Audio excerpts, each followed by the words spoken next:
श्रीमद् रामायणे आदिकाव्ये किष्किन्धाकाण्डे 32 सर्गः। अंगदस्य वचः श्रुत्वा सुग्रीवः सचिवैः सह लक्ष्मणं कुपितं श्रुत्वा मुमोचासनमात्मवान्। स च तानब्रवीद्वाक्यं निश्चित्य गुरुलाघवम्। मन्त्रज्ञान्मन्त्रकुशलः मन्त्रेषु परिनिष्ठितः।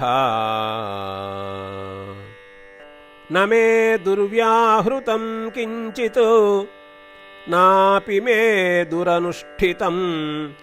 लक्ष्मणो राघवभ्राता क्रुद्धः किमिति चिन्त्यते।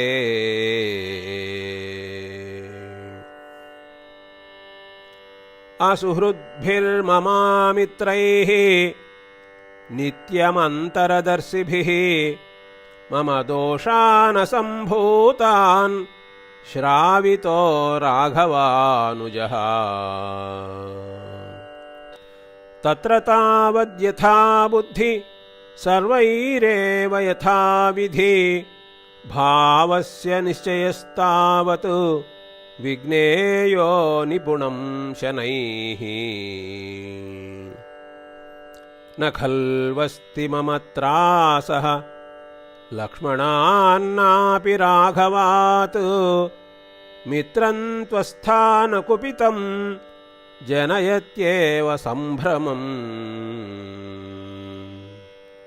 सर्वथा सुकरं मित्रं दुष्करं प्रतिपालनम्। अनित्यत्वात्तु चित्तानां प्रीतिरल्पेऽपि भिद्यते। अतो निमित्तं त्रस्तोऽहं रामेण तु महात्मना। यन्मयोपकृतं शक्यं प्रतिकर्तुं न तन्मया। सुग्रीवेणैव मुक्ते तु हनुमान् हरिपुङ्गवः। उवाच स्वेन तर्केण मध्ये वानरमन्त्रिणाम्।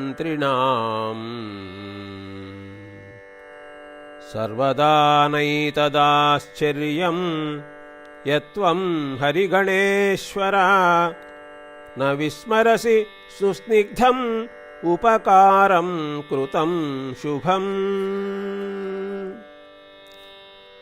राघवेण तु वीरेण भयमुत्सृज्य दूरतः। त्वत्प्रियार्थं हतो वाली शक्रतुल्यपराक्रमः।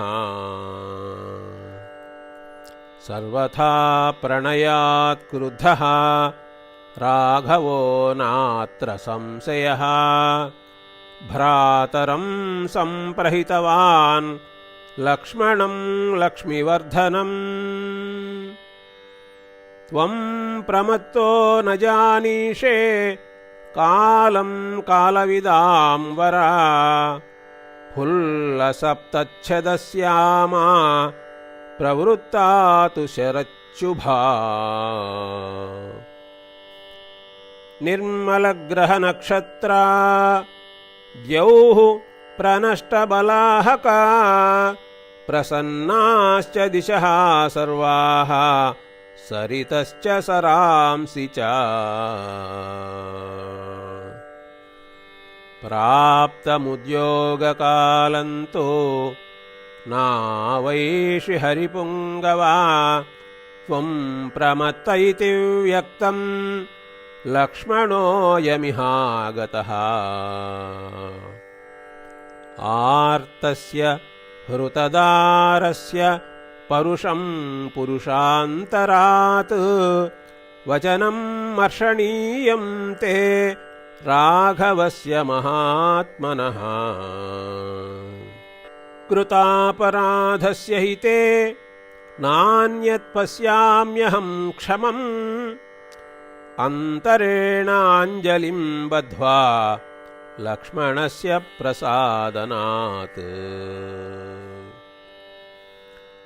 नियुक्तैर्मन्त्रिभिर्वाच्यः ह्यवश्यं पार्थिवो हितम्, अत एव भयं त्यक्त्वा ब्रवीम्यवधृतं वचः। अभिक्रुद्धः समर्थो हि चापमुद्यम्य राघवः, स देवासुरगन्धर्वं वसे स्थापयितुं जगत्। न स क्षमः कोपयितुं यः प्रसाद्यः पुनर्भवेत्, पूर्वोपकारं स्मरता कृतघ्नेन विशेषतः। तस्य मूर्ध्ना प्रणम्य त्वं सपुत्रः स सुहृज्जनः, राजन् तिष्ठ स्वसमये भर्तुर्भार्येव तद्वसे। न राम रामानुजशासनं त्वया कपीन्द्रयुक्तं मनसाप्यपोहितुं, मनोहिते ज्ञास्यति मानुषं बलम्, स राघवस्यास्य सुरेन्द्रवर्चसः। इति आर्षे श्रीमद् रामायणे वाल्मीकीये आदिकाव्ये किष्किन्धाकाण्डे 32 सर्गः।